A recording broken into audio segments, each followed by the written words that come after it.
Let me tell you about a piece of the portfolio of the work that I've done. And we'll call this the Stitch Fix moment. So, a while back, there was a version of me or a chapter in my portfolio where I was running a successful business as a side hustle.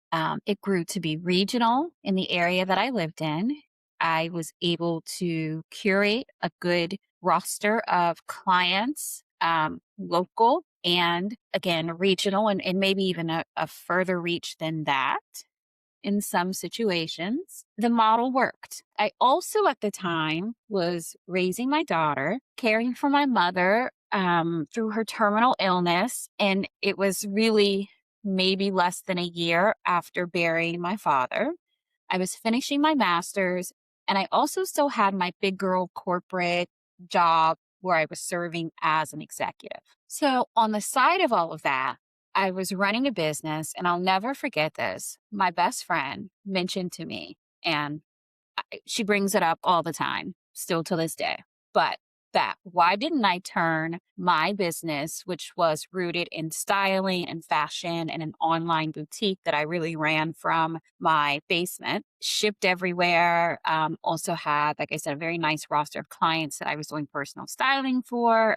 And again, this is all in addition to my big girl job. But she says to me, like, you could make boxes for your clients and just put this stuff in there for them and just keep shipping them the boxes. So we actually vibed around that and had the idea of a subscription fashion service way before the first one, which I believe was Stitch Fix, um, even existed. And, you know, at that space and time in our lives, we were probably outside a little bit more and could have been as big as Fashion Nova, right? Like I had the idea, I had a blueprint. The market was telling me that it worked. But what I didn't have was a wide enough network that included investors and capital channels that I understood, and traditionally we're kept out of those kind of spaces. And so all of the other things that I had going on in my life at the time, I got an opportunity to actually exit the business with savings, with margin. And so I did. I tell that story now, not to lament in it. I tell it because there's a pattern that comes with that. And I see it and a lot of my peers, my contemporaries, people that I've worked with over the years, people that I'm working with now, again, in different rooms with different leaders. But there's a pattern. The pattern is seen first, seeing what's coming before your organization, your team, the market, the industry, whatever it may be, whatever environment or container that you are in.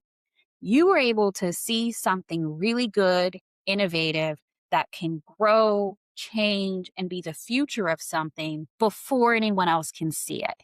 You see the trend in your team, or you see a shift in your customers, or you see a different move in the industry or the role of technology. But whatever it is, there's a pattern around the people that see it early. So think about all those good ideas, right, that you have with your peers and your friends and, a couple glasses of wine. All those ideas that you think about, what if I had access to or capital to or permission to?